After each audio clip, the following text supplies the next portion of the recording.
We have a very special guest in studio today.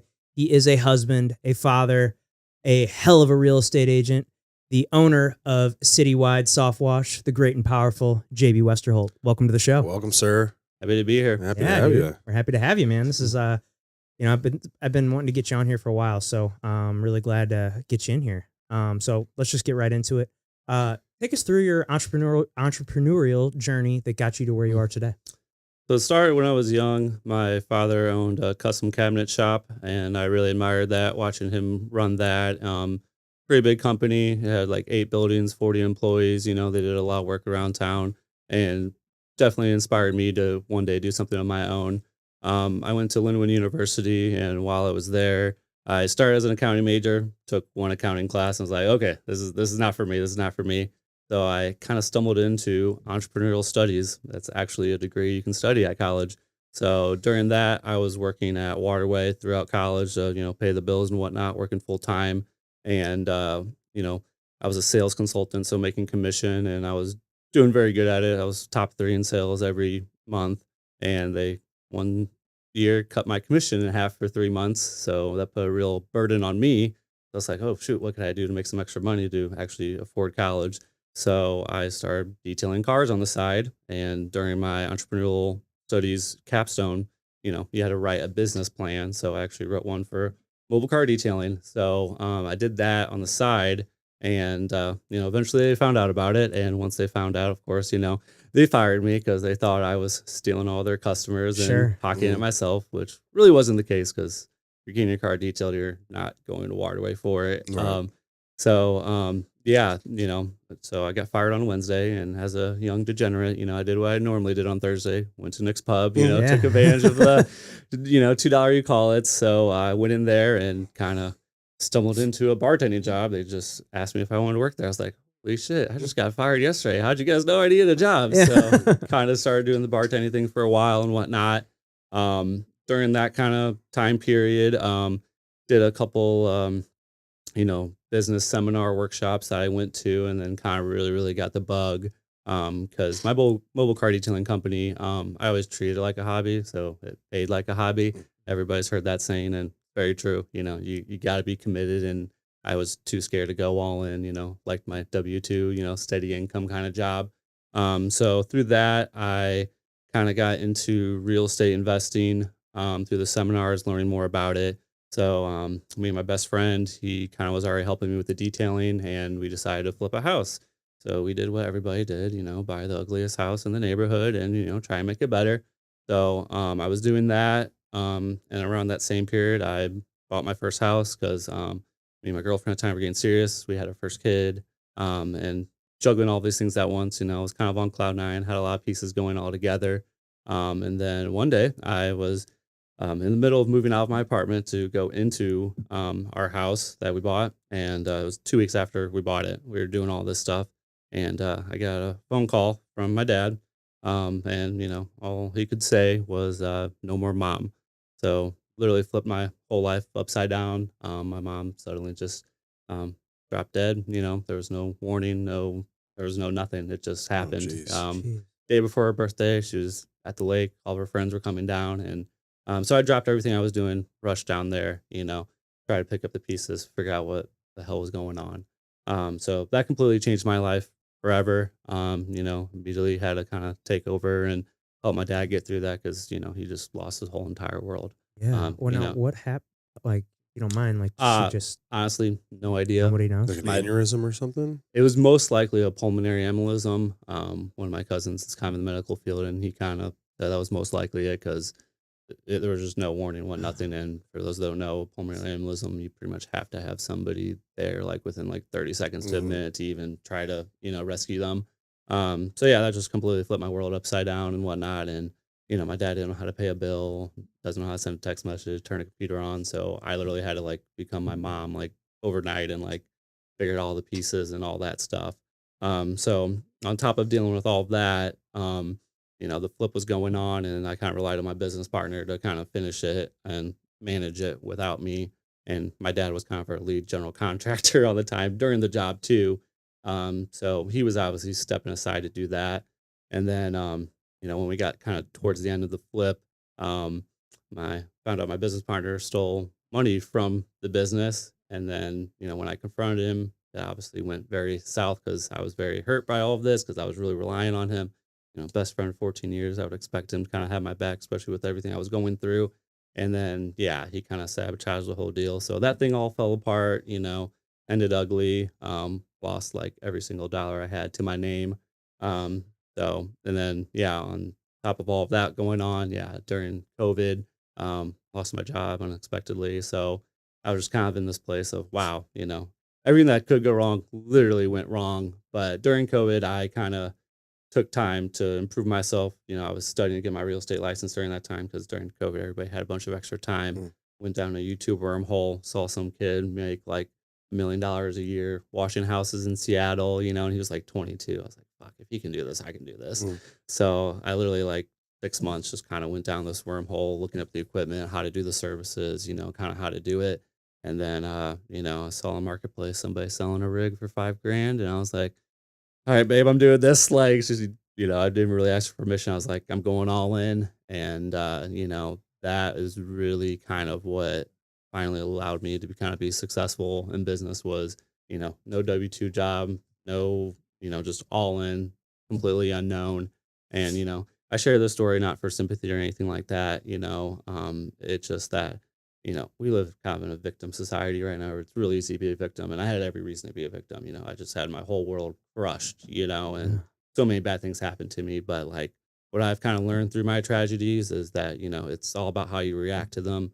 Like I could have, turned to drugs, alcohol, and nobody would have, batted an eye. They'd been like, oh, he's going through something. But, at the end of the day, my dad was relying on me. My wife was relying on me. My kid was relying on me. Like, everybody was relying on me, because no matter what happens to you, like, your best friends, your family, the government, nobody's coming to save you. Like, it's really all on your shoulders to try to make it better, and that's pretty much kind of what I learned through all that tragedy is like, I got to make the most out of this. I got to turn it around. I got to do something to improve it because at the end of the day, the only thing that could really make my mom proud as she looks down on me is that fact that like I'm going to try to do the best I can for her and for my family. So, that's what I did. And, it's my third year in business and it's going really good. We're able to get my wife to be a stay-at-home mom with, we got 3 kids now and, doing the homeschooling thing. So like, all the pieces are kind of working out and we're just trying to make it happen. So yeah, that's kind of my story where I got today, was Yeah. very bumpy, but, you got to push through and, just got to see the light at the end of the tunnel. My favorite quote that probably got me through this was, Tupac Shakur, through every dark night, there's a brighter day. And, that's kind of how life happens, got to take the blows and the punches and keep going to get to the end. Yeah. Wow.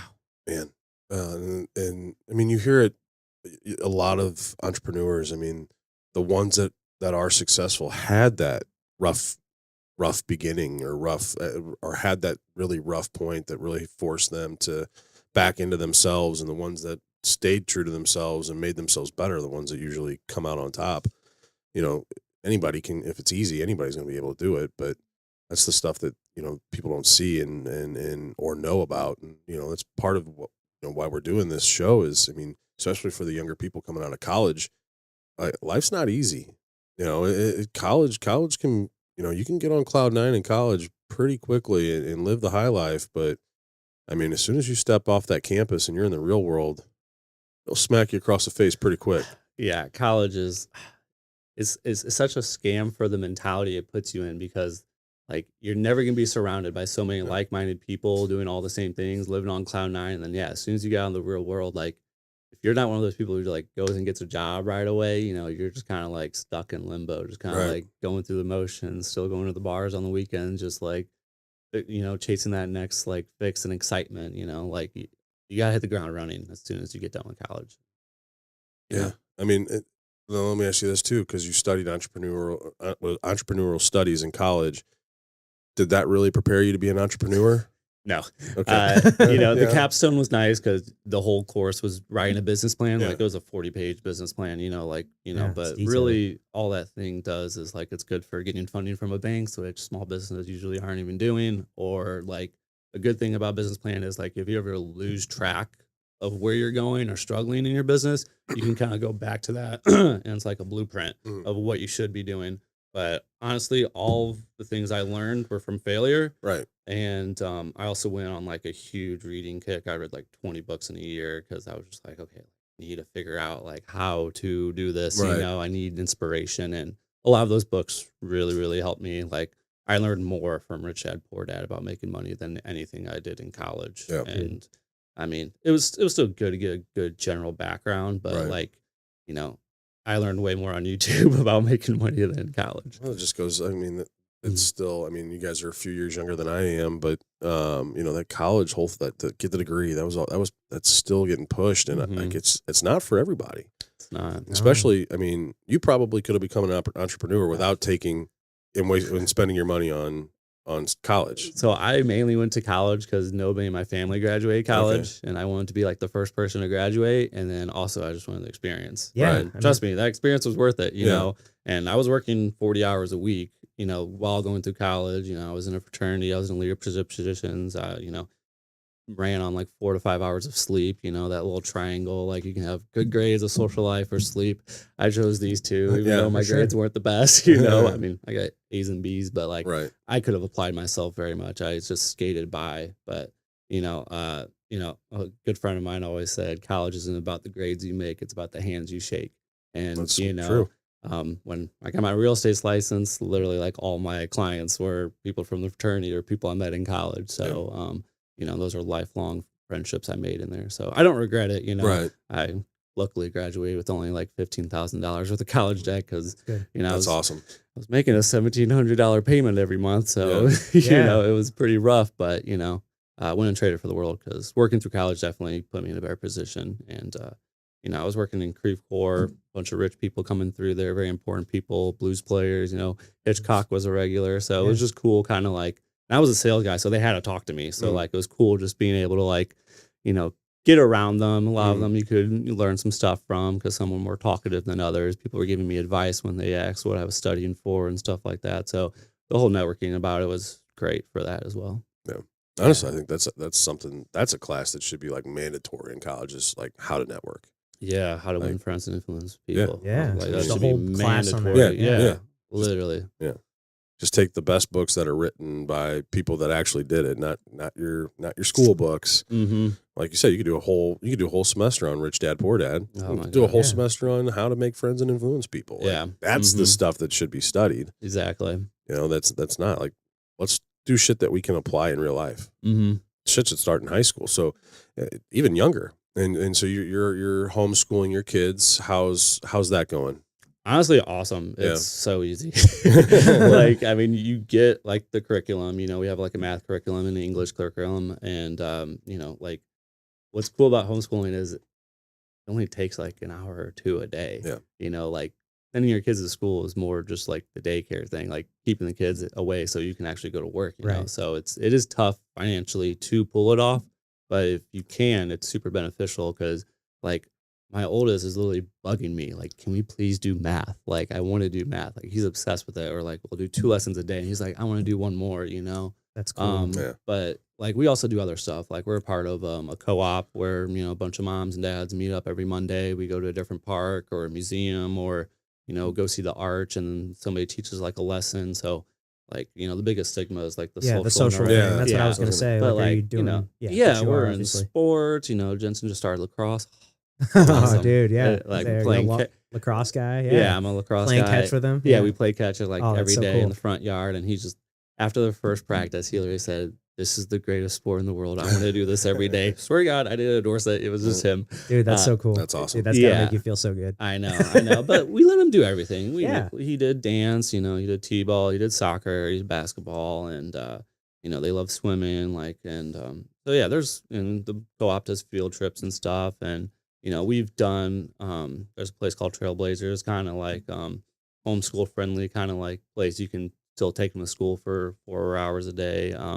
So it's not like he's completely homeschooled. He still has like a social life. Yeah, it's called a micro school, so it's not like a full time Monday through Friday kind of thing. So we're making it work. It kind of fits our lifestyle, and I mean, he's sharp as a tack. So that's so cool. I mean, it's working. He's really smart. So that's amazing, awesome, man. Wow, that's so cool. I mean, you just got so many things going on with all the kids at home, the business, the real estate. Like, Don't remind me. yeah, dude, how do you keep your sanity, bro? I don't. Embrace the chaos. Yeah, I mean, that's, yeah. My wife has a t-shirt that one of the podcasts she listens to, it's like a bunch of moms and stuff, and it's like romanticize the chaos, because like that's kind of what you have to do. Like when you have young kids at home and like it's just crazy all the time. You walk into your house after working all day. At least for me, I'm just like, like there's some days I come home now with Gina being home from school. Or, she's a teacher, so she's home for the summer now, and I'll come in and I could just tell it's been a crazy day, just by the look on her face, and you're like, okay, what do you need? Like right away. It's just, it can be a lot sometimes, man. It's just, it's difficult, but it's so worth it. It's so fun. And do you ever bring them with you on some of your jobs, like some of the easier stuff that you do, just to like?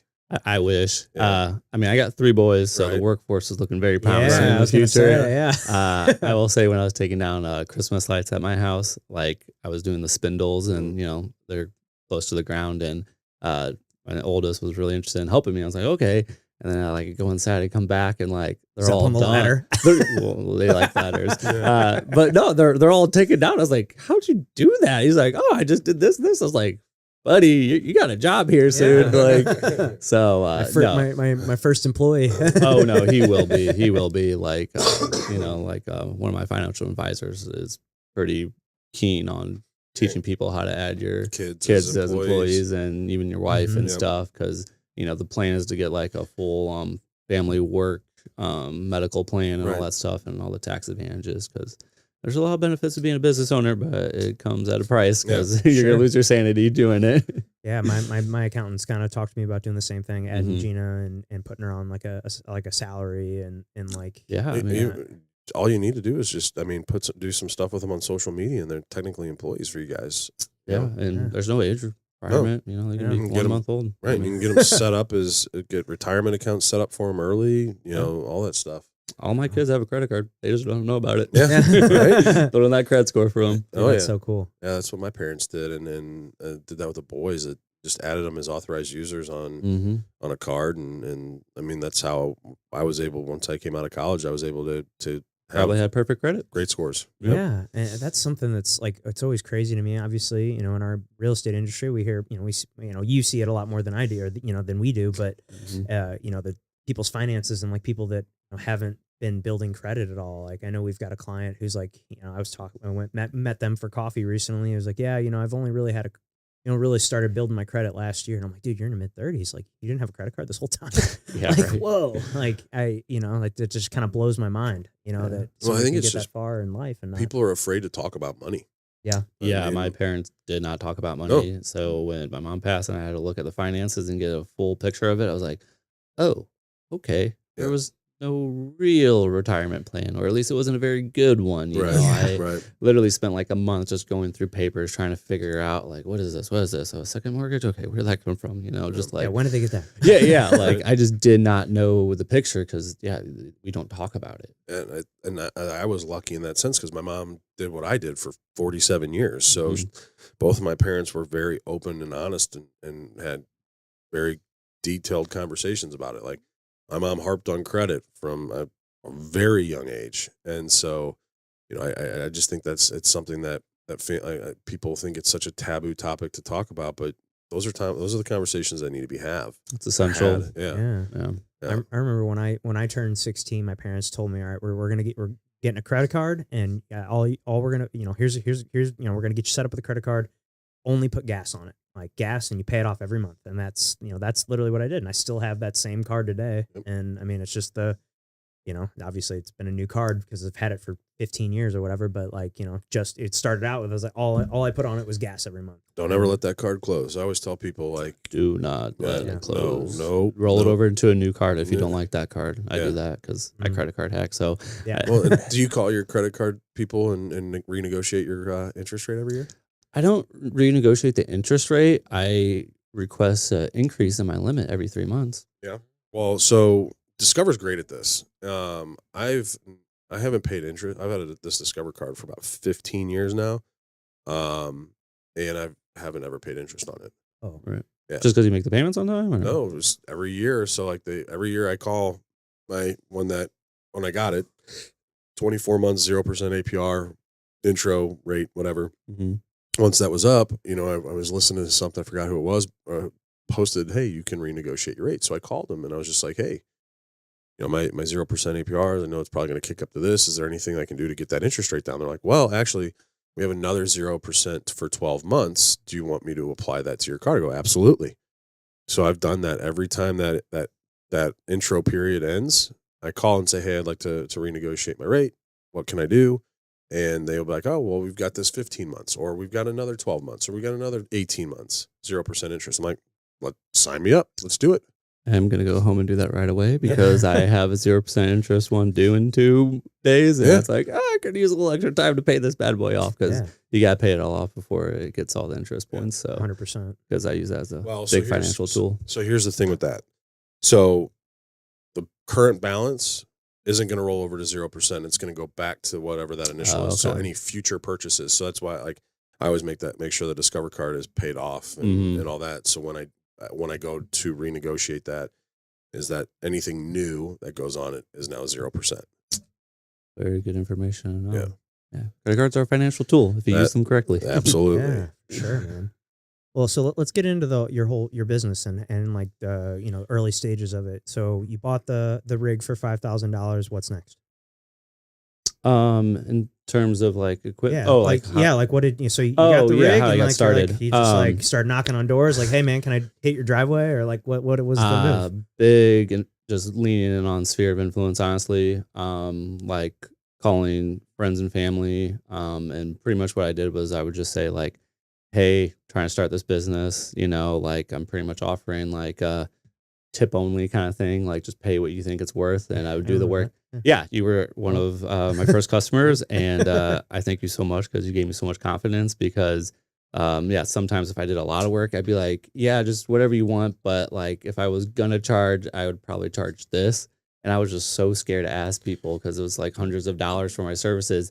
And you paid me the full amount. I was like, holy fuck, you paid me the full amount. Like, okay, cool. I was like, well, I'm not going to I was like, it was like, you pay me what you think it's worth. I was like, well, I don't know what it's worth. Well, I don't know. That's why I ran into it because people didn't know. You're here for this many hours? Like, I don't know. Like, whatever. You tell me what it's worth, man. I'm going to pay you. Well, a lot of people like, they want to support your business, but they also want a discount. So like, that's the thing. It's a frustrating thing. It's so frustrating. But luckily, like people like you, you really gave me the confidence. So and I would like go knock people's in my neighborhood door and just be like, hey, like I'll clean your gutters for a Google review because I kind of knew the importance of like SEO and getting Google reviews to get your traction going. So it was all word of mouth, just stuff like that, boots on the ground. And first year, I probably replaced what my W-2 job salary was. So I was like, okay. And then did a couple of real estate transactions too, thanks to your guidance. So like, I just had a lot of confidence. And then, me and my wife were like, okay, so what's this look like? Because it was really hard to, manage the kids and her job and my job because, a lot of moving parts. So we kind of come up with an agreement like, okay, if I hit these milestones, like I feel comfortable like stepping down from my job or only doing it once or twice a week. So that way you can kind of go more full time in this. And I hit those numbers and, we kind of been keep it going and it's been doing great. That's amazing. Yeah. So. Yeah. Well, when you first started, it sounds, I think, when you kind of came to me to like for some real estate guidance, I think I told you pretty much the exact same thing. It was like, all right, man, like get a list of like 100 or more people and call them all and let them know you're a real estate agent. Hey, man, I don't know if you saw on Facebook or not, but I recently got in the real estate industry. So if could you keep your eyes and ears out there for anybody looking to buy, sell, or invest? And that's what, I think when we first met, I think that's kind of what I told you to do. And you did the same thing. And I did it. And thank you. Yeah, it really worked. It's uncomfortable, but it's like, it needs to happen. Like, and it gets you like some reps on the phone. For sure. To like just, and it's like, start out like making, 10 calls a day, and I'd always kind of say the same script.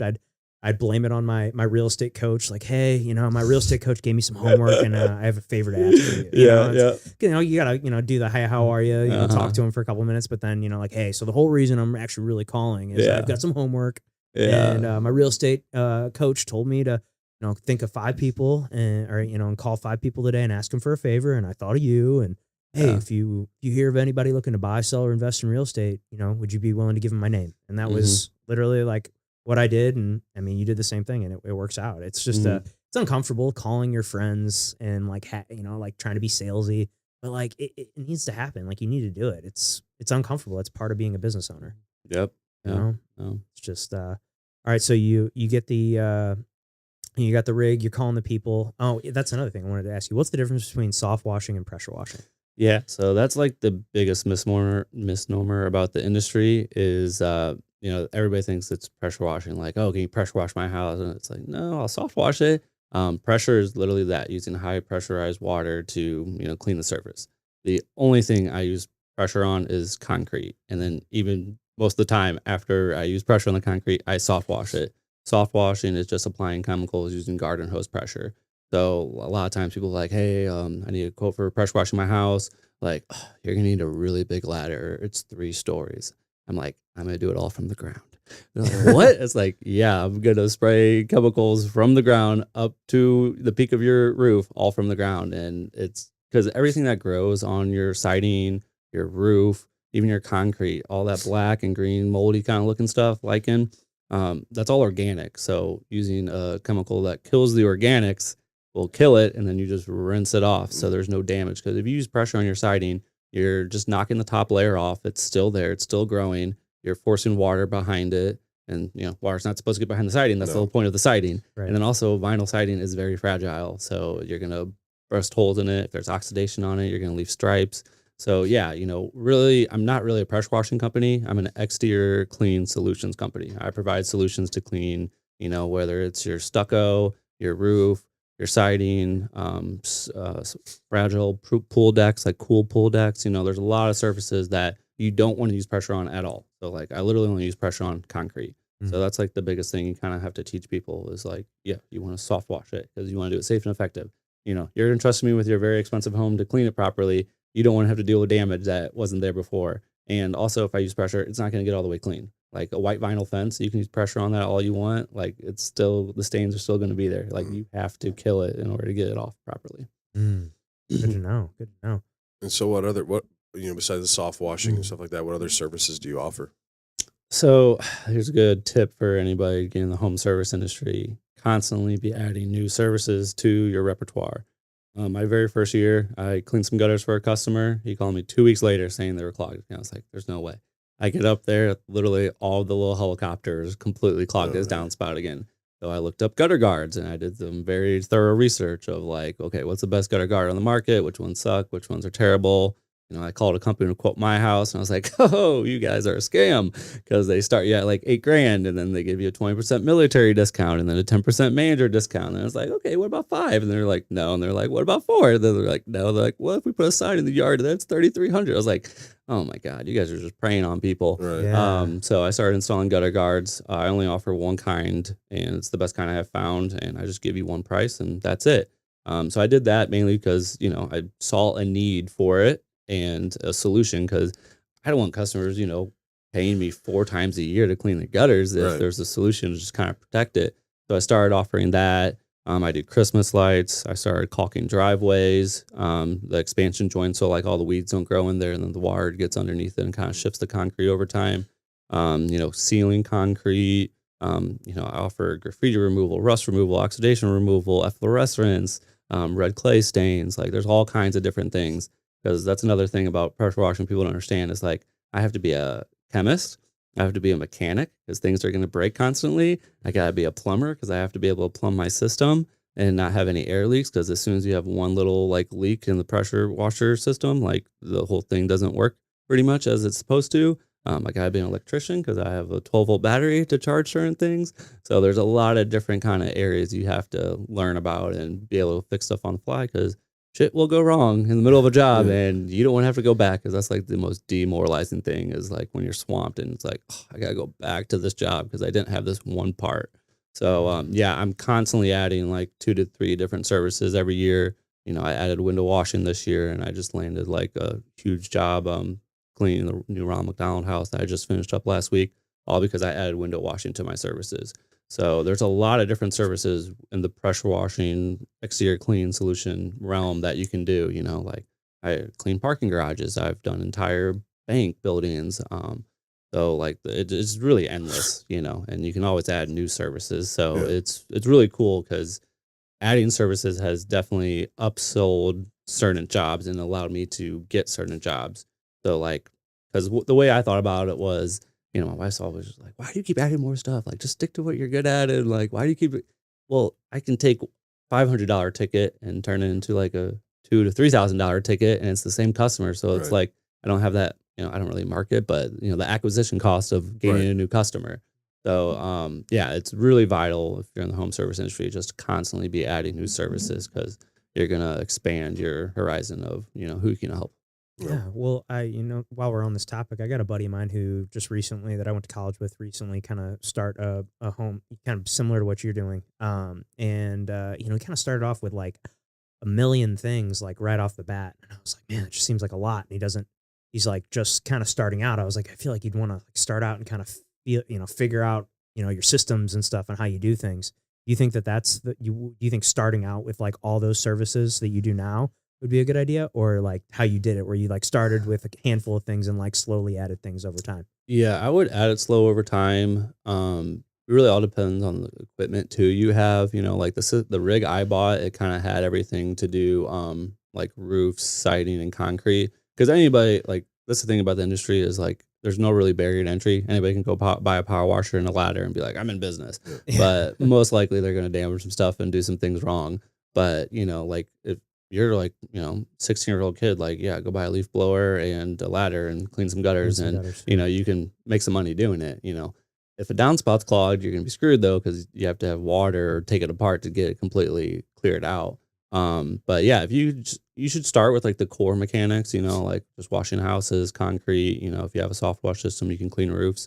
But like, yeah, if you're starting with like 20, 30 different things and you don't know how to properly do all of them, like I added it kind of as a necessity basis, like, like, oh, customer wants gutter He guards. asked about this. Oh shit, maybe I should do that. Or Yeah, whatever it is, like I got into caulking driveways because I helped my buddy buy a house. His family owned the concrete company. I watched his driveway as like a closing gift, and then he's like, "Yeah, I'm gonna caulk these cracks because there was a bunch of weeds growing in them." He blasted them all out. I was like, "Okay, can I help you and watch you do that and teach me?" So he taught me how to do that, and that helped me land my biggest job ever. I remember you telling me about that giant driveway, right? Yeah, it was a 11,000 square foot driveway. Holy shit. Yeah, in Sunset Hills. Like, it started out as cleaning and sealing, and I was like, hey, like all of your caulk is like, falling apart and whatnot. So yeah, that turned it from like a $8,000 job into a $15,000 job, just because I was able to offer that service, and it makes it look way better when you have it all done at once. Because yeah, the logistics of doing it later would have been a nightmare. Right. So yeah, I mean, it's better to slowly do it, especially if you're not like really skilled in it, because there's a lot that can go wrong. So like, I mean, every time I do a caulk job, I usually run into something new. I'm like, oh fuck, I didn't think about that. Or like, you run into this caulk like that doesn't tear out easily. You're like, oh fuck, I gotta factor that in, because you really won't understand your pricing right away either. So, I mean, teach your own, Yeah, But I would definitely. I just looked at all the things he was doing. I was like, man, it's like a lot of shit. I was like, man, that's a big long list of shit that you're doing, and that's like, I know you're just getting started, so you don't have a ton of experience in any one particular thing. So I was like, I saw that and I was like, oh man, but then I immediately thought of you. I was like, oh, JB does a lot of that stuff, so maybe that is how you do it. I don't know. Yeah, but also you have to have like equipment pretty much specialized That's for the thing. each I've and seen thing. your big old rig that you pull around. Yeah, and like, I'm constantly adding, new services that require expensive equipment, or I'm trying to upgrade my equipment to increase my efficiency. Like, the rig I bought had like the nicest pressure washer from Home Depot on it. It was like $1,000. So once that one hit the dust, I upgraded and it was $3,000, So like, there's really expensive equipment, and when you start to upgrade stuff, and then like, I just bought some back poles that attach to like a leaf blower, so I can clean some stubborn gutters that are like on a bad slope to protect myself a little better. Yeah. But those were over like $1,000, and really it's just kind of a nice thing to have for certain situations. But it's going to increase my efficiency on certain jobs and keep me safe, so I can go home with my family. Because climbing ladders and being on roofs all day, it can be kind of scary sometimes. Sure, dude. So yeah, you definitely invest over time and stuff to make it safer, more efficient and whatnot. But you go all at the get-go, it can be rough, because there's a lot of YouTubers out there that kind of influence like certain equipment to buy, and like they're like, oh, buy this rig for 50 grand, and like people will do it, but then like the next year they're selling it. Like, come wintertime, there's going to be so many rigs every year for sale, and everybody's just like, oh, they probably fell in the trap and bought all this equipment and didn't realize it was going to be hard work and, Right. didn't know how to gain the customers, because the same people that push the equipment are also like, oh, you can do this job in 2 hours and make $3,000. It's like, 2 hours. that rarely ever happens. And like, those jobs are really hard to get. And most of the time they're just blowing smoke, trying to get people to buy stuff that they can't afford. Yeah, dude. Well, is there a craziest or dirtiest job you've ever taken on that like really sticks out to you? You're like, oh shit, man, this one is fucking wild. Honestly, that big driveway job was crazy just because it was like a 5 or 6 day job. Me and my buddy, put 10-hour days in for a whole weekend, and then just, kind of following up with it. And is this the same buddy you did the house with? He helped you do the caulking? Yeah. Nice. I pretty much always bring him on just because he loves it. Because the best part about blue collar work is not that you're kind of active and out there doing stuff, but like when you're doing it with friends, you're literally just getting paid to like hang out with each other. I'm always listening to podcasts when I'm at work, but if I have a good buddy with me, I put that down. We just shoot the shit, make jokes, and it makes the time go by a lot faster and it's a little more enjoyable. But yeah, just like the logistics and planning about that, I spent like $5,000 in just materials just to get prepared for that job. And I was just like, oh boy, like not sleeping just because I'm like thinking about all the stuff that needs to go on. And of course that job happened in the fall when all the leaves are falling. So we're like, they're falling on the caulk, and you're like, the caulk's still wet and stuff. So that one stuck out. The Ron McDonald House one I just did stuck out just because, we cleaned 270 windows on this 4-story brand new building. And I used to volunteer at the Ron McDonald House with my grandma. She volunteered there for 14 years. I did my senior service project at Vianney at Ron McDonald House. So that one just kind of had some sentimental value. Cleaning that big Bank of America right across from Ronnie's. That was a big building. And I was just like, whoa. That is a big one. Yeah, all the commercial jobs kind of stuck out. The parking garage job I did this year, I get to do it twice a year, and knocked that out in 9 hours with my buddy, and it was just like 9 hours straight of working. But when you get done, you're like, oh sweet, I don't have to come back for this. Yeah, another 6 months. Yeah, Then you get that immediate gratification too, because you can actually see the transformation from being dirty to clean. Yeah, shit, you got a whole like what's that? What's the top? Was it ASRM or whatever? Yes, ASMR. I'm very familiar because I have a YouTube channel and I try to post content about that kind of stuff, because I used to literally watch those videos just to go to sleep at night watching people clean stuff. So now I make those videos because I'll be honest, I really suck at the whole like commercial type of videos, like the stuff you guys do. Like I suck at that. Public speaking, great at, because I can just kind of free flow and whatnot. And if I mess up and correct myself. But like the whole script and being perfect for like that 30 seconds and 6 seconds, I suck at. So like I love an industry where I can just post a before and after picture and be like, look what I did. Your work talk for you. Exactly. Yeah. So like I don't spend any money on marketing. It's all organic, SEO, word of mouth, networking, posting pictures on social media, showing people what I can do. So yeah, it is very satisfying just to be able to look at something and be like, ha, I did a good job. Yeah. I know I did it because look at it. Yeah, for sure. Now, do you still do any of the car detailing stuff, or have you kind of stepped away from that? I've stepped away simply because I got burnt out. I did that for 12 years, Sure. I definitely got burnt out. And like the hardest part about the industry is scheduling, because Midwest, rains a lot, things change. Also, it's like, hey, Pat, when are you going to be away from your car for 4 to 6 hours and I can have a date with it? Like it's super hard logistically to schedule and whatnot. And like the way I did that business is I just charged $75 an hour, let you choose the services. It was really quick because everybody does like packages and like bid it and stuff. I always try to keep things simple because time is so valuable that I like to streamline it. So, but yeah, when I'm making, sometimes $150 to $400 an hour doing this job, it's like, I don't want to go back to that. But I probably have like 6 people currently asking me like, you still detail cars? It's like, depends who's asking. Yeah. Like family and friends only. Like I do a couple of customers that I've been doing for 10 years. And the main reason I do that is because, they got big houses in Ladue, and like I want to do their services for the new business. So I do that and it's worked out. But right now I refer it all to a buddy of mine who's just started a company last year, and I'm just like, please take this. Nice.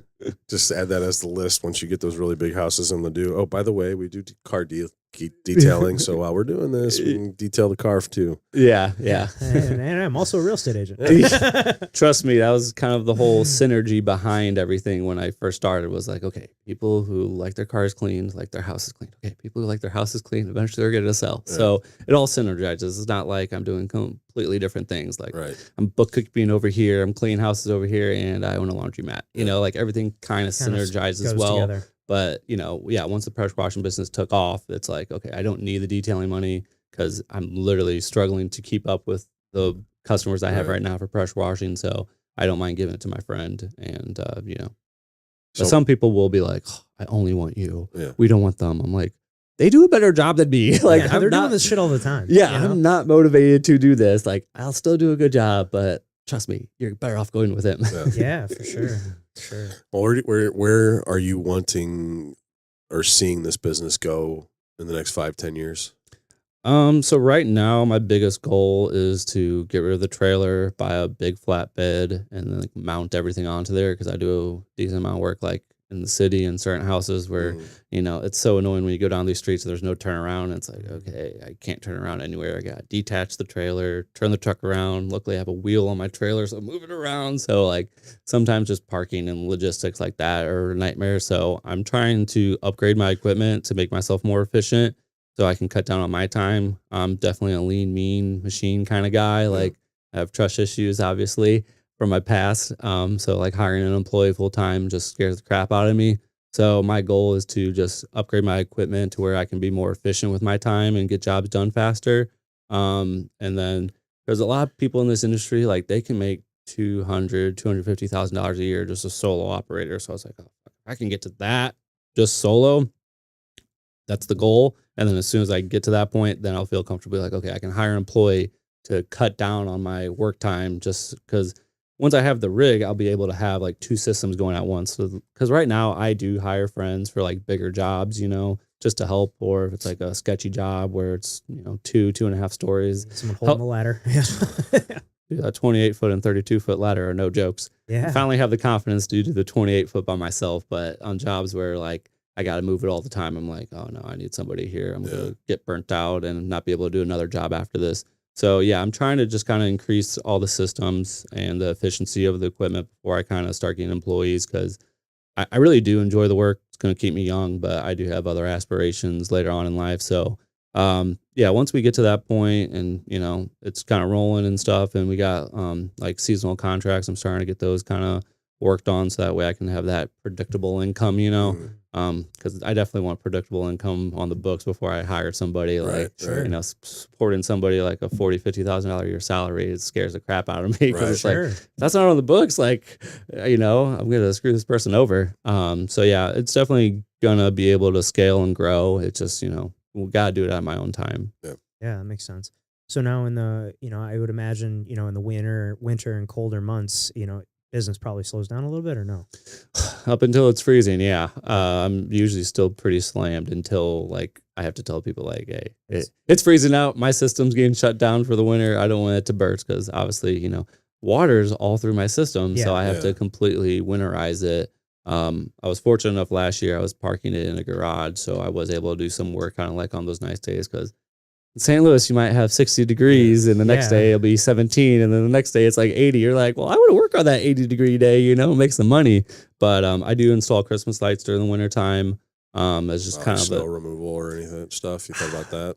Yeah, my dad used to do that and whatnot. And I just don't know if I have much desire to do that. You know, I got a good concrete company that does snow removal in my B&I chapter. And I just rather refer that to him and have him deal with that because that can be a logistical nightmare and whatnot. And also I like taking the winter off, you know, I work really, really hard 9 months out of the year. Wintertime's nice. And, you know, I usually have a real estate deal or two to go during the winter because that's the best time to buy, people. Less competition because nobody wants to move in the winter. So that's the best time to buy. And so, yeah, no, I definitely stay busy because a lot of people get their gutters cleaned right after the fall, right before all the snow comes and adds all that weight to your gutters. So you don't want them completely full. And then, yeah, Christmas light's kind of natural thing for pressure washers, landscapers to do during the winter time. Well, I guess, too, what you could offer, too, is since you're used to winterizing your stuff, you could go in and winterize those clients, you know, their water, their hoses and things like that. So they're not. I could. Yeah. I don't know if it'd be worth my minimum. Yeah. Go and hook their hoses. Yeah. Turn off their water inside. Yeah. Yeah. Oh man. So what was ultimately the motivation behind getting your real estate license? Well, after buying 2 houses and regretting buying both of those houses, I read a bunch of real estate investing books. I was really obsessed with Bigger Pockets, and pretty much just learned like, okay, if I'm ever going to take this serious, I'm going to get my real estate license because my long-term plan is rental properties. That's kind of my retirement plan. Just kind of always had the itch for it. So I was like, okay, I just need my real estate license so that way I don't have to rely on other people. Because when we bought the flip, it was just our research and knowledge, and that was nothing.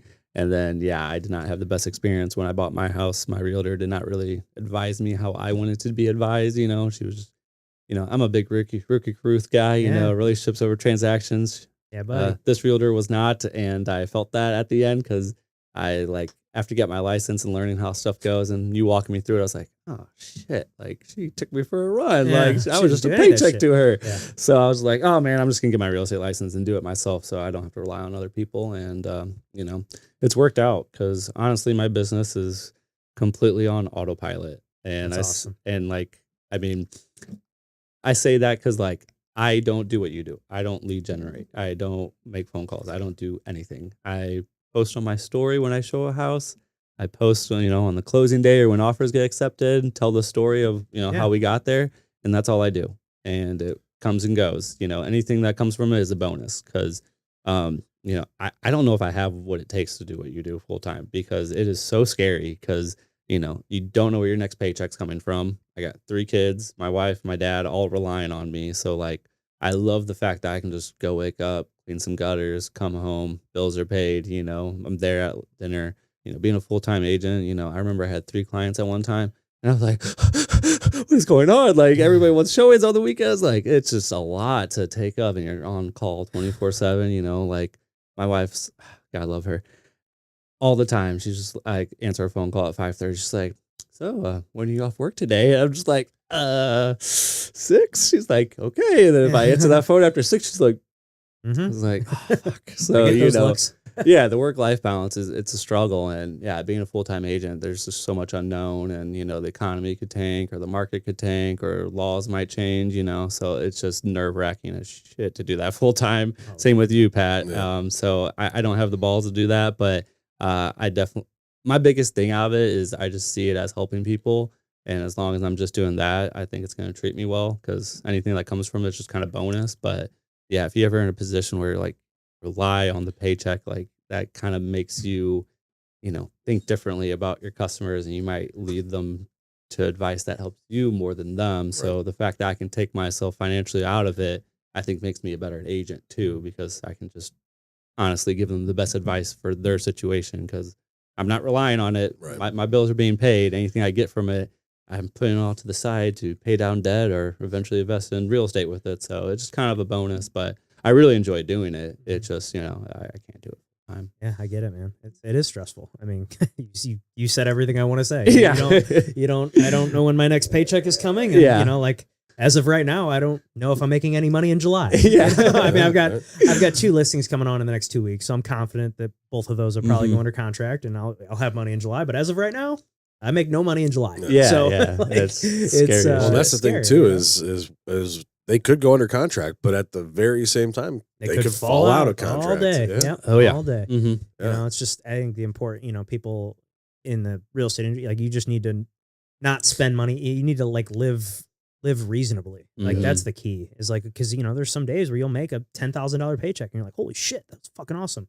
But it's you gotta not live like an asshole. Live well below your means, I think is something that's, just a great advice for anybody. I mean, because there was points in my life where, before I got into real estate that I spent every single dollar I made every month, I did no sort of savings before I got into real estate and started, having people mentor me and kind of tell me this is what you need to do with your money instead of, because I was waiting tables. I just made cash. I had, make a couple $100 per shift or something. And then I have all this cash to go, spend on it. Half the time I wouldn't even deposit it. I just have a wad of, couple grand of cash in my fucking my nightstand. Yeah, You know, like yeah. it was stupid. I'm Yeah. like, man, what am I doing? Yeah. But you know, it's just but you know, you figure it out just through time. One thing, you know, you mentioned there, you know, taking care of your dad, you know, and you manage his trust, and you know, he has Alzheimer's, right? I know that. Yeah, so I forgot to mention this. Pretty much like not shortly after, but like after my mom died, you definitely saw like cognitive decline, and then a couple of years after, I want to say it was like 2 or 3 years after, he got diagnosed with Alzheimer's. So like that's been, you know, I thought losing my mom was gonna be the hardest thing I ever, you know, manage, but dealing with my father with Alzheimer's is definitely it, because it's definitely the worst disease out there. Like I would much rather him have cancer. I don't know if that makes me a bad person or not, but Alzheimer's, like, because that person doesn't really exist anymore. Like, you know, he's theoretically kind of dead because now he's become a new person, and that person fortunately kind of acts like a baby because, you know, he can't communicate, he forgets things, you know, he's having bathroom issues, like he cannot complete a complete thought right now. So like it's extremely challenging because my relationship that I once had with him is completely gone, and now I have this new relationship which is pretty much just caretaking, you know, because I can't really connect with him like I used to connect with him. Like I can't really reflect on memories with him, you know, and it's just extremely challenging. But you know, it, yeah, managing the trust and everything. Because the thing is, like, if I put him into a memory care facility, it's like 10 grand a month. Yeah. Like, and you know, he could live a year, he could live 30 years. He does not have money to live 30 years. Yeah. So At like 10 grand a month. yeah, exactly. Yeah. So like, you know, we're trying to make it work right now as best we can because, you know, we don't have the support system around us to really help manage all of this. So we're just trying our best. And luckily my wife loves me and hasn't ran away because like it, you know, it definitely puts a burden on her because, you know, we're trying to raise 3 kids, have a family, do our own things because, you know, he doesn't have enough income coming in to even pay his bills. So I'm having to, you know, invest my money into covering it because I want to keep his nest egg growing. So I don't like to touch that, you know, to pay his expenses because one day we're going to need to put him in somewhere and that money is very limited to keep it going. So definitely the hardest thing I've kind of had to overcome and whatnot. So yeah, that's the biggest challenge in my life right now is just trying to manage all of that because yeah, I do not wish that on my worst enemy. It is absolutely awful. Yeah, I went through it with my grandfather. He was 90 years old when he developed it, and then passed away at 96. So it was 6 years of very rough. I mean, it got to the point where it was just like, man, you know, you hate to say this, but because of the wear and tear that was being put on my grandma at the time, it's almost like, man, especially at that age, it's like, time to pass away, Pop. Like it's time to move on. And it was like one of the cool things about it was like I was one of the last people to see. He lived in San Diego, and I was one of the last grandkids to see him before he passed. And it was right before I was going to spring training. Went to San Diego to see them, and it was crazy because he was completely lucid. Knew exactly who he was. Called me by my nickname that he always called me. For whatever reason, he called me Charlie. From the time I was a little kid, he always just called me Charlie. And so maybe he had it back then. I don't know. But but yeah, I was there, and he was asking about baseball and talking about baseball and asking if I was excited for the season. And then he was excited to watch me play and listen to my games on the radio. And we had a great trip, and he was all there. And then like 3 days after I left, gone. So yeah, I mean, they just have no quality of life. None. Because my grandpa had it too, and he didn't get it until his later age too. But like, I mean, he got kicked out of one of his first facility because he took apart the whole entire outlet from the wall because he was an electrician and did all that stuff. And, you know, he thought it was broken, so he took it out. Oh, jeez. So, yeah, he got kicked out of there. And then once you get kicked out of somewhere for doing something like that, everybody knows, and you're kind of put on a list. So then you got to go to the more expensive place and whatnot. So, like, it is just truly like the worst disease because, they have no quality of life. They can't even do things they enjoy because, you know, I mean, I remember taking the car away from him, and like it just, you know, and it progresses so fast, way faster than you think. Yep. So like, you know, like your relationship with them is completely different 1 month later, and you have no idea because you don't know how fast it's going to progress. I mean, my dad's fairly young, you know, he's about to be 70 here soon, but like, I mean, gosh, like I could never imagine something so hard. Yeah, I remember one story. He woke up in the middle of the night. Obviously, was out of it and rolled over. My grandma was in bed next to him and just didn't recognize this older woman, as his wife laying next to him. And he just freaked out and just took off running and got lost. Yeah, in the facility, and they were like trying to track him down and all that. That was crazy. Yeah. It's just it's a scary thing, and you know it's. You know, I think we're starting to find out a little bit more and more about it. What are they trying to? They're trying to say it's like type 3 diabetes. Yeah, it pretty much is, because what it is, it's sugar in your brain. You know, like that throws off everything, and you know, there's no medications for it. You know, the one that they just came out that supposedly does something like he doesn't qualify for. But yeah, I mean, it's all lifestyle, and they're. You know, you listen to the right podcast, you'll have people, I'm sure you guys have, you know, the fact that you knew that people are referred to as type 3 diabetes tells me a lot. Because, you know, I've read a whole book called The End of Alzheimer's, and, you know, there is a way to reverse it. The problem is they treat your brain kind of like a roof, and there's 38 holes all leaking, and you have to plug up all of the holes to be able to reverse it. Really? And unfortunately, like physically, there's no, like it's just kind of like a metaphor. Like, okay, these things, all 38 holes represent something that you're doing in your life that's kind of causing it. And the problem is, like, that means I would pretty much just have to like be full time. Yeah, 24/7 trying to baby him, trying to like get him to do things, and like, well, and he has to be willing to do them too. And he's not, and because that's the thing too, is they probably aren't aware of what it like.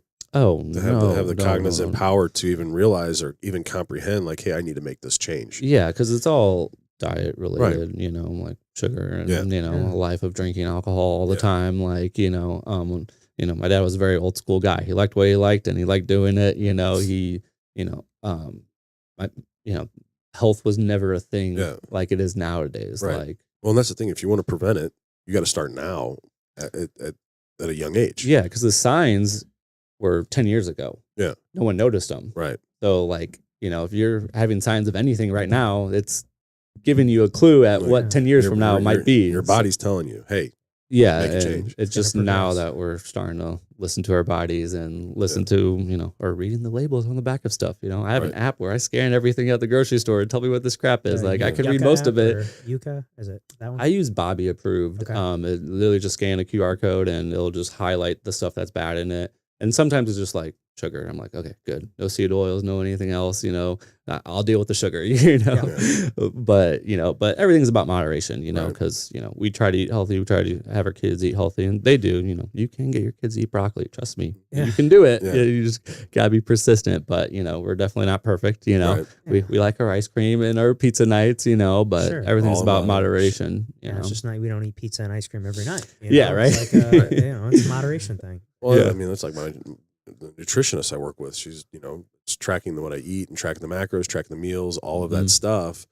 But then it's like, hey, it's okay if you want to have a drink, or if you're going out to dinner and you want to kind of splurge. But it's like, well, one, if you're going to do that, don't eat the whole freaking thing. Yeah. You know, eat some of it and then just be done with it. Don't ask to take it home, and just be smart about it. Yeah. Like, you can mix that stuff in and still maintain a healthy lifestyle. And it's just, people just overindulge. Yeah.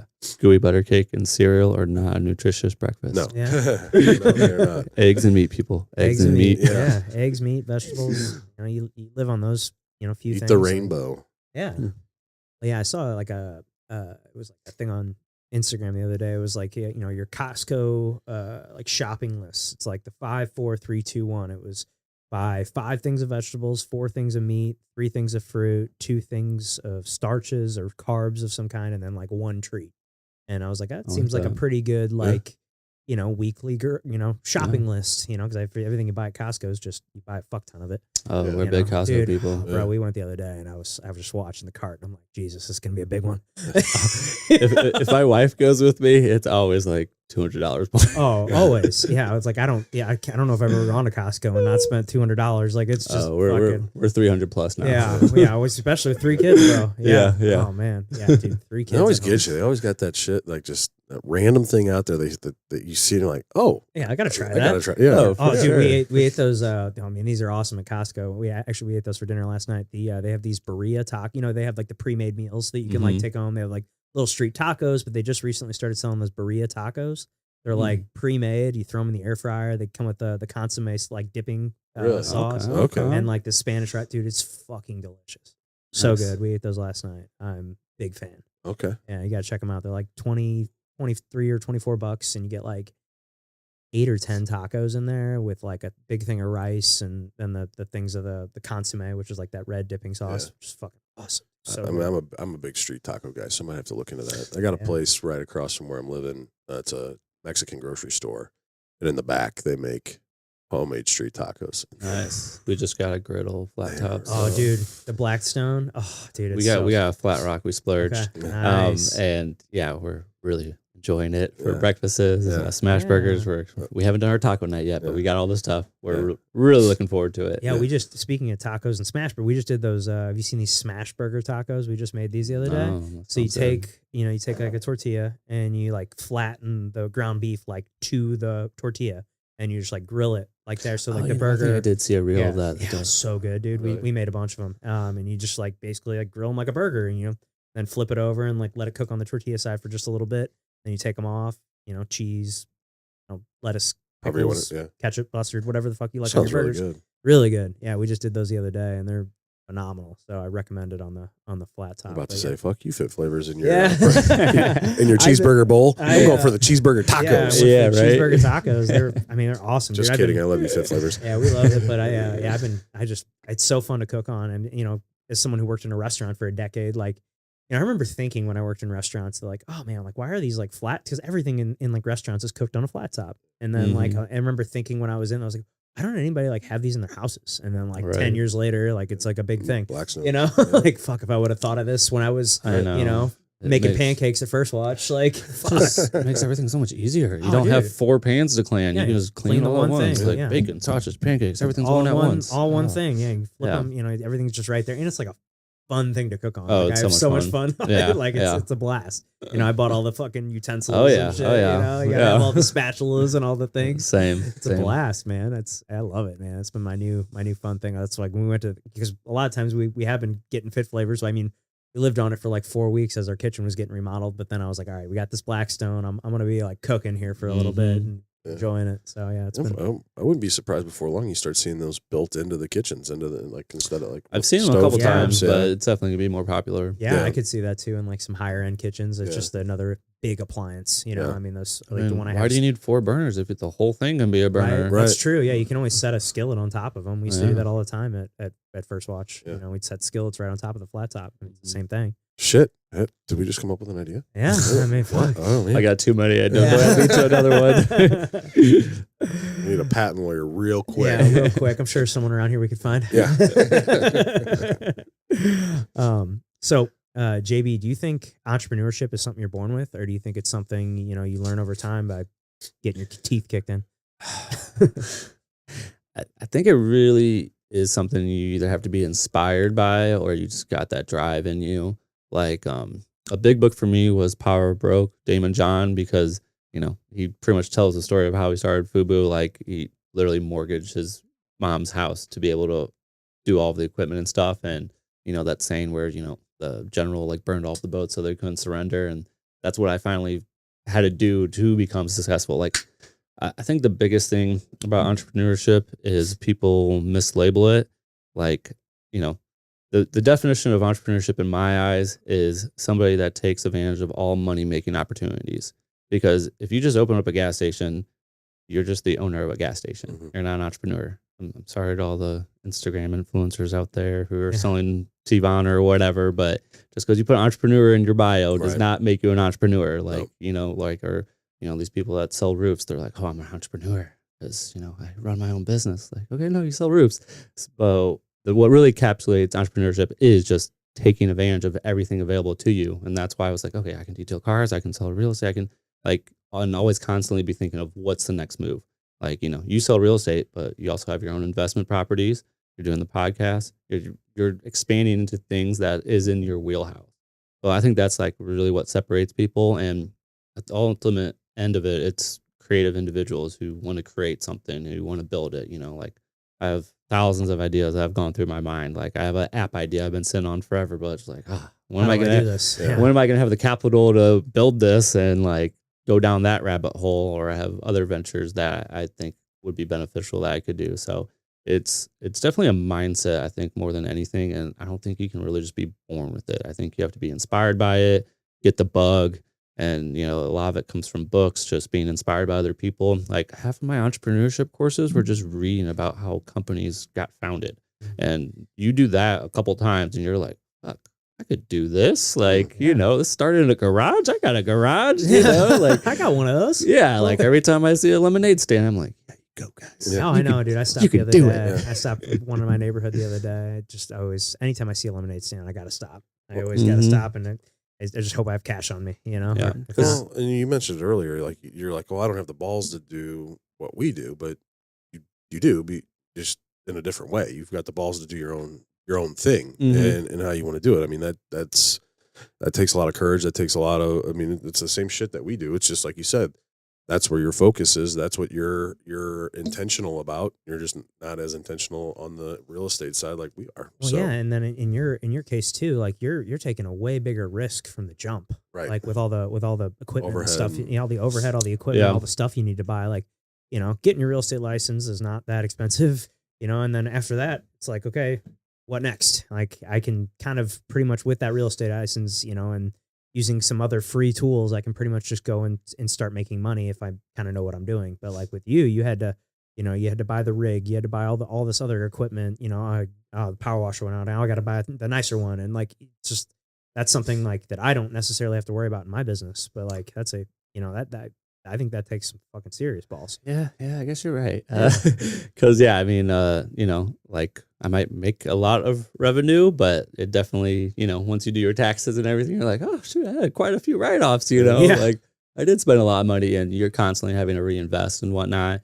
I guess the biggest thing for me is that, like, with real estate, like I could spend like 100 hours like networking and prospecting, and not see a single dollar from that 100 hours. Whereas if I spend 100 hours like trying to get jobs or doing jobs, I at least know I'll get $1, from that. Like I can go knock doors for 5 hours and somebody will say yes to me cleaning their gutters. Yes. Like real estate, and also, takes 30 days to close. Yeah. But I've had clients where I've shown houses for 2 years, like some of them, you show them 2 houses and you're done. Like, okay, cool. That doesn't happen too often. It doesn't happen too often. It's happened a couple times in my career. I've probably sold close to, I think I'm like just under 200 transactions like right now. And I can name on like one hand how many times I showed someone like 5 houses or less. You know? And also like I tell people like you don't usually want to get a deal within like the first offer or two, because you haven't had the reps, you haven't had the experience, you haven't got a feel for the market, you probably haven't looked at enough houses, I'm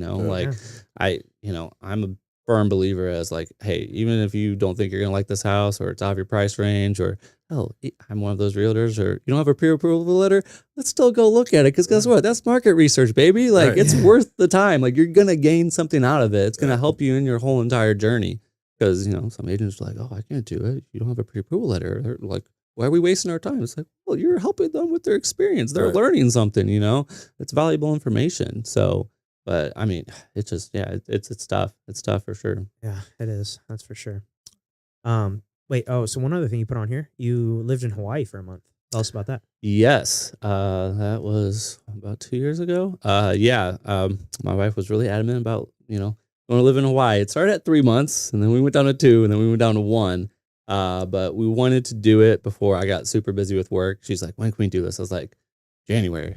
Everything's frozen. I'm not doing anything. But we just kind of did it, and it was great. We lived in a little eco farm in the southern area of the Big Island.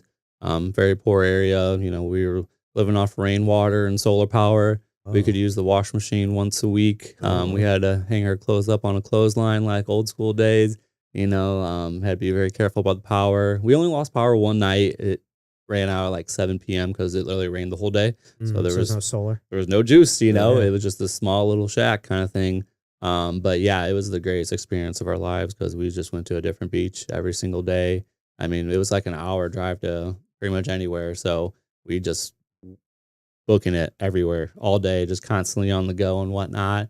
But yeah, I mean, I say we lived there because we didn't stay in no fancy resort. Yeah. We weren't eating out all the time. We literally lived off Costco. They have a Costco down there, and believe it or not, the prices are like just the same as up here. Yeah. So yeah, every time we went, we got a big pizza, for like $9. We ate on that a couple days. The boys ate peanut butter and jellies pretty much every day. Like we roughed it, but I mean, we pretty much got to see like that whole island.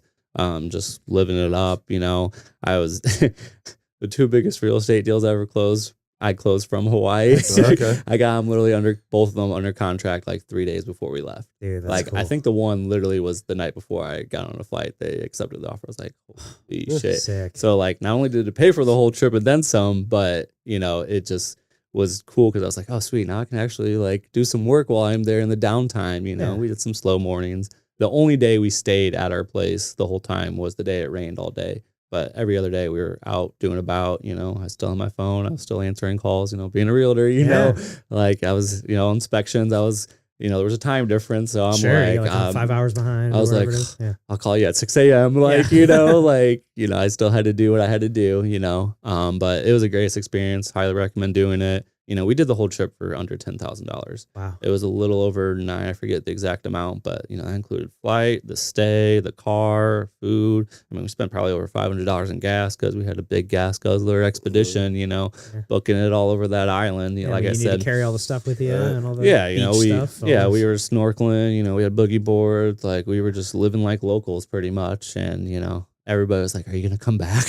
And afterwards we're like, yes, we're going to come back. We love it here. I don't know if I could ever live there unless I'm like retired. How the locals treat you guys? See, they treated us very, very nice because they could tell like we weren't tourists, you know, like we were going to very secluded beaches. Like I literally pulled up Google Earth and just went around the whole island and like made a spreadsheet. I like looked up every beach, wrote down notes because we were trying to like, get the full experience, and even we Airbnb'd it. So the guy we stayed at, he had a like smaller little house next to it. And he took us to this like remote beach that like you had to drive like 30 minutes over a lava rock to get to a point where you had to park and then like walk like 2 miles in. Wow. Whoa. And literally it's just this small beach on the south side that like nobody's at. We're even really supposed to be there because there's like no bathrooms there. So they don't want people like going there. But like we just had a little private beach to ourselves. So like we definitely like lived it like locals. And like when we told people like some of the places to go, like, oh, really? Like you found that? Because like we hiked like 30 minutes into this like little waterfall that was just like had its own little pond kind of area that like nobody knew about. So like we definitely were trying to stay off like the beach passes. Like if like a beach had like 5,000 reviews, we were like, it's probably like really touristy, really crowded. Like let's go to this one that's like 800. The ones that had less reviews were always the better ones, but they were like usually harder to get to or like, not as nice. But some of those were like the best ones. And that's cool. Yeah, it was a great experience. We're definitely going to go back. We're probably going back in a year or two, but we're going to do a different island because we stayed on the big island the whole time because there's just so much to see. Like we didn't even get to see it all. So we'll eventually go back, but we're going to probably go back to Kauai next time, which, but highly recommend doing it. You just got to make some sacrifices and get out of your comfort zone. How are the kids with all the travel and the hiking and all Honestly, they were great. Like, it was just Jensen and Arlo. I want to say they were 5 and 2. Yeah. Arlo was great. He still remembers a lot of it. The flight, it's a pretty rough flight. You fly to Phoenix and then you fly in like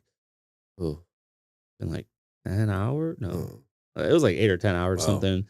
We're not a big technology household, but we did buy tablets for this, just to give us a break on the plane. Cause last thing people want, is a screaming kid or something. And that's just a long flight. So, they were great. Honestly, like they were amazing. Like Jensen didn't like PB&Js after that trip, but like they ate lunch. They were, always ready to go. Like they just ate it up. I mean, that's awesome. We didn't even really have to parent, you're on the beach, they're having the time of their lives. I got to go snorkel a bunch, took a GoPro, I took a bunch of footage and stuff, saw some cool things. Still haven't edited it. One day we'll make a post and share it. But I mean, I highly recommend doing it because it definitely gives you a completely different perspective because, they definitely live a whole different lifestyle on the island. That's awesome. That's awesome, man. I've always wanted to go to Hawaii. That's been like on the bucket list for sure. I got tips and advice. Yeah, absolutely. My buddy Nick, his brother actually lives. I can't remember which island they're on, but his brother married a girl who's from Hawaii, and that's where they live. And he he's told me a lot of stories and stuff that he's done there. It's just always made me really, really want to go. It just looks amazing.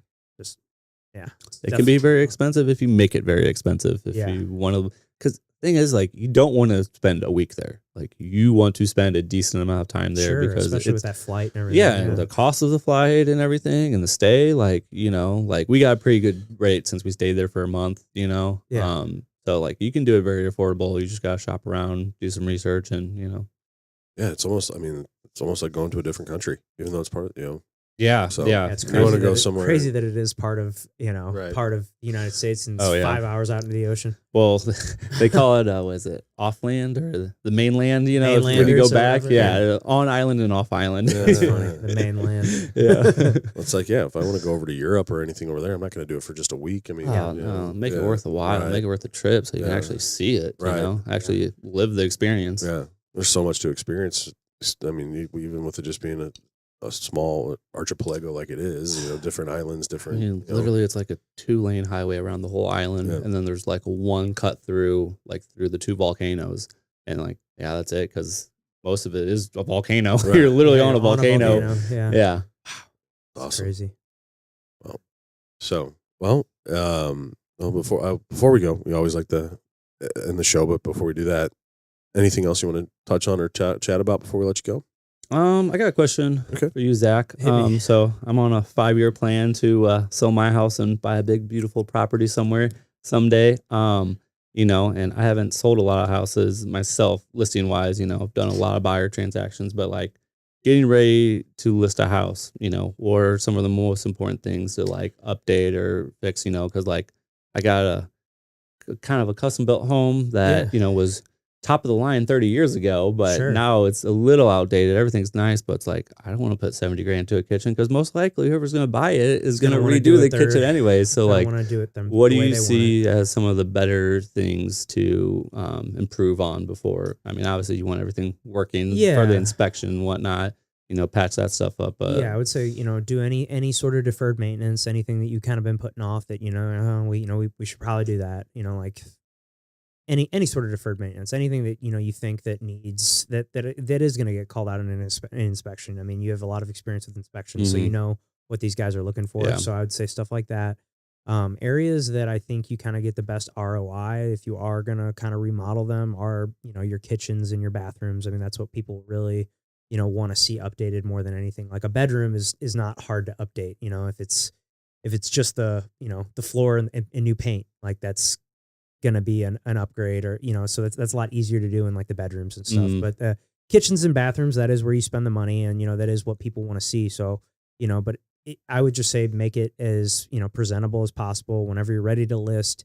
I do always recommend getting professional staging done if possible. Obviously get it as clean as possible. Put all the clutter away. If you're going to be living in the house while it's being sold, having I always say pre-pack. If we're gonna if you're gonna be moving out of the house anyway, so you might as well pack up before. It's gonna make the house look bigger. It's gonna make the house look like it has more storage if everything's like neat, put away in boxes and has a place. So tidying up the house, updating anything that you want to update. I usually recommend kitchens, bathrooms, master bedroom. Those are the 3 areas, and then the exterior as well. Make sure your landscaping looks good. Everything's weeds are pulled, grass is cut, everything outside looks kind of orderly. If you've got a retaining wall that's, leaning or something, like maybe address that. Just cause that's going to be something people see. Wash the house, clean the definitely concrete, clean make the sure concrete. trees aren't growing out of the gutters. Yeah, definitely. Make sure you're, I always say, I do always recommend getting, things pressure washed, or, a lot of people have power washers of their own. So I was like, I see that power washer in the garage, and maybe go hit the back patio on an afternoon. Stuff I recommend to people. So yeah, clean the gutters, clean the concrete. I would say those are the main things. Gotcha. Yeah. And Pat, for you, to not be contingent on the sale of your home is pulling a HELOC out so you can be more creative and aggressive on offers, what kind of hurdles does that kind of put in your like maybe debt to income and qualifications? So there's a couple ways you can go about it. You can look into a bridge loan to where most places, if you get the bridge loan set up through them and do the financing through them, they'll only look at what the bridge loan payment is, not what your actual mortgage payment is. And so that can help with debt to income ratios. But the downside to that is you've got additional costs for setting up that HELOC or that bridge loan. You've got different fees, there's lender fees, title fees, you've got different things like that are included in that, which can make it, and in the long run, make it more expensive in terms of cost wise. A lot of the times what we're doing is looking at people and saying like, hey, we can get you qualified for both houses, see what we can do to get you in with little down. And then once you sell your house, do what's called recasting, where you take the equity from that house and you apply it towards the principal, and we go in and recalculate your monthly payment. All of the investors that we work with do allow it, like Guild specifically. If it's a program that stays with Guild, you can recast once every 12 months. It's free. You just have to put $10,000 or more towards the principal balance. And when you go to recast, you can if you're putting enough down, you can get the PMI removed at that time. And so it doesn't really change anything. They're just basically recalculating your payment based on what you owe over that time that's left. So you're going to be able to drop that monthly payment. Still going to amortize over the 30-year period. It's just you're going to have a lower payment after the fact. You might just, I think worst case, one of the investors requires a 6-month waiting period and a $500 fee before you can recast. But yeah, that you go in, you get the recast done. So say you buy a $300,000 house, and after you sell your house, you have $100,000. You can throw that $100,000 at the principal, and they'll recalculate your monthly payment based on a remaining $200,000 over 30 years. Glad I asked that. I've never heard of recasting, so that's very useful information. Yep, that's usually that can potentially be your cheapest and best way to go. So that way you're not having to feel that stress of selling your house and moving in at the same time, as well as, still being able to take advantage of reducing your monthly payment after the fact, with very little cost versus trying to take out the bridge loan, because there are costs involved with that too. So, but yeah, typically when we do the bridge loan, there's when I pitch it, I've yet to do one. Once I pitch it to them, they're like, can we afford the house that we want to buy without selling and doing it? I'm like, yeah, we just recast after the fact. And most people will jump on that option. But we usually set it up for the minimum amount of like $40,000. So that way we're only counting a small monthly payment for a $40,000 loan versus like, hey, we've got $100,000 that we can pull out. Well, now we're looking at a payment on $100,000 versus $40,000. That $40,000 is going to be less. And that's the only thing that's going to be going in your debt to income ratio. So there's some strategy to it as well. But then you sell your house and you recast after the fact, just because you're probably going to want to put more down than just the 40. But it's a way to play with the debt to income ratios or manipulate the debt to income ratios that way. Yeah. So we're not having to count that whole mortgage payment in there, just the HELOC or the bridge loan. So love creative financing. Yep. Oh yeah. All sorts of fun. Yep. Yeah. So JB, it's been amazing having you in here. It's been a lot of fun. But before we get you out of here, we always like to end it with playing a little game. Call it the tombstone game. Here lies JB. What does it say on your tombstone? I listened to your podcast, so I should be more prepared for this. But, you knew it was coming. Yeah. I did know it was coming. I just didn't put a ton of thought into it. But I'd probably keep it simple. Loyal husband and father, devoted friend and son, and then supporter of all. Because I'm really big into, supporting my friends, supporting people who want to start businesses. Like, I'm definitely one of the biggest pushers for entrepreneurship. Like, literally anybody I come across, if I hear any kind of idea or something they do, I'm like, okay, how can I support you? Because I want people to enjoy what we have, I mean, and also, misery loves company. Like, that's my biggest push for people to have kids. I was like, yeah, you should have kids. Misery love company. Yeah, like, for sure. I want you to know what it means to not sleep, Yeah. I want you to experience what I've experienced. Yeah. Like, get on when my friend says, oh, I'm so tired. I'm like, dude. I'm like, bro, you don't have kids. Like, don't say that to me. Anybody that doesn't have kids and tells me they're tired, I'm like, Okay. Yeah. Why can't you sleep? Yeah. Yeah. Why can't you Do sleep? you really know what it means to be tired? Yeah. Like, I don't think you really know. No, you don't know. Yeah. But, well, this was a lot of fun, and thanks again for coming in. Absolutely, man. It's been a pleasure to be here. Absolutely. Well, all you guys at home, thank you so much for tuning into the show. If you could click that subscribe button for us, that would help us out a ton. Pat and I have a goal to get to 500 subscribers before the end of 2025. So, if you click that for us, if you got anything out of the show, send it to a friend that you think would like it. That would help us out a ton as well. Click that like button as well, and comment what you thought below. We'll see you next time.